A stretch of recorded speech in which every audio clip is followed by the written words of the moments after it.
बहुत समय पहले की बात है। पुराने चाइना के नॉर्थ प्रोविंस में 3 मॉन्क रहते थे।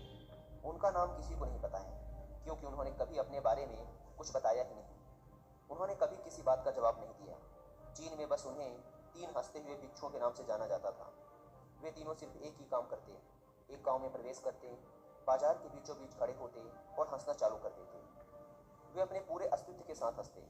अचानक लोगों का ध्यान उनकी तरफ खींचा चला आता और धीरे धीरे उनके चारों तरफ एक बड़ी भीड़ इकट्ठा हो जाती। वे इतनी एकाग्रता, तल्लीनता व संपूर्णता के साथ हंसते कि उनकी हंसी देखकर सारा गांव हंसने लग जाता। जब वो पूरा गांव हंसी के समुद्र में डूब जाता तो वे दूसरे गांव चले जाते। वे ना तो कुछ बोलते थे, ना ही कुछ उपदेश देते और ना ही कुछ शिक्षा। वे जहाँ भी जाते अपनी हंसी से ऐसा माहौल बना देते कि लोग अपने सारे दुख दर्द भूलकर बस हंसने लग जाते। धीरे धीरे चाइना के लोग उन्हें बहुत प्यार करने लगे और वो पूरे चाइना में फेमस होते गए, 3 लाफिंग मॉन्क के नाम से। चाइना के लोग उन्हें बहुत प्यार करते, उनका सम्मान करते। इससे पहले और उनके बाद भी कभी किसी ने इस तरह से प्रचार नहीं किया कि जीवन केवल एक हंसी होना चाहिए और कुछ नहीं। वे विशेष रूप से किसी पर नहीं हंसते थे।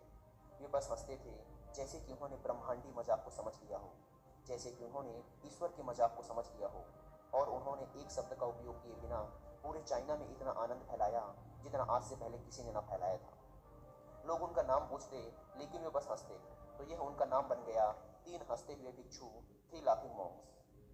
पूरे चाइना में घूम घूम कर लोगों को हंसाते हुए समय के साथ वे तीनों बूढ़े हो गए, और एक रात जब वे एक गांव में ठहरे हुए थे, उन तीनों में से एक भिक्षु की मौत हो गई। पूरा गांव स्तब्ध रह गया। पूरा गांव बहुत ज़्यादा उम्मीद कर रहा था, क्योंकि उन्हें लगता था कि जब उनमें से एक की मृत्यु हो गई होगी तो बाकी जो 2 जरूर रोएंगे। यह देखने लायक होगा, क्योंकि किसी ने भी कभी इन लोगों को रोते हुए नहीं देखा था। जब सुबह हुई तो पूरा गांव इकट्ठा हुआ, लेकिन दोनों भिक्षु तीसरे की लाश के पास खड़े जोर जोर से हंस रहे थे, ऐसी हंसी जैसी उन्होंने आज से पहले कभी ना हंसी हो।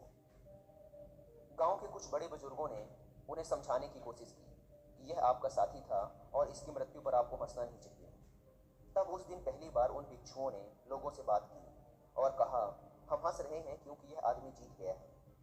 हम हमेशा सोचते थे कि पहले कौन मरेगा, लेकिन इस आदमी ने पहले मरकर हमें हरा दिया। हम अपनी हार व इसकी जीत पर हंस रहे हैं। इसके अलावा यह कई वर्षों तक हमारे साथ रहा। हम एक साथ हंसे, हमने एक दूसरे की मौजूदगी, उपस्थिति का आनंद लिया। उसे अंतिम विदा देने का इससे बेहतर तरीका और क्या हो सकता है। हम केवल हंस सकते हैं। लेकिन पूरा गांव उदास था। जब मृत भिक्षु के शरीर को अंतिम संस्कार के लिए चिता पर लिटाया गया तो सारे गांव वालों को एहसास हुआ कि शेष 2 भिक्षु केवल मजाक नहीं कर रहे थे, वह तीसरा जो मृत था वह भी हंस रहा था। चीन में यह प्रथा थी कि जब एक इंसान की मृत्यु हो जाती थी तो उसके पुराने कपड़े उतार कर उसे नहला धुलाकर उसे नए कपड़े पहना दिए जाते थे। लेकिन मरने से पहले उस भिक्षु ने अपने साथियों से अपने कपड़े न बदलने के लिए कहा था। तीसरे भिक्षु ने कहा था, मुझे स्नान मत करवाना, क्योंकि मैं कभी अशुद्ध हुआ ही नहीं। मेरे जीवन में इतनी हंसी आई कि कोई अशुद्धता जमा ही नहीं हो सकती थी। मैंने कोई धूल जमा नहीं की है। हंसी हमेशा जुआ और ताज़ा होती है, इसलिए मुझे नहलाकर मेरे कपड़े मत बदलना। जब उस तीसरे भिक्षु के शरीर पे आग लगाई गई तो गांव वालों को पता चला कि उस भिक्षु ने मरने से पहले अपने कपड़ों में कुछ पुराने चीनी पटाखों को छिपा रखा था, जो आग लगने के बाद फटकर आसमान में रंग बिरंगे कलरों में फैल गए। और यह देखकर एक बार पूरा गांव जोर जोर से हंसने लगा। तो इस तरह से वह तीसरा मॉन्क मरने के बाद भी सारे गांव वालों को हंसा गया। और यह देखकर शेष दोनों भिक्षुओं ने कहा, चालाक आदमी, तुम मर चुके हो, लेकिन तुमने हमें एक बार फिर हरा दिया। तुम्हारे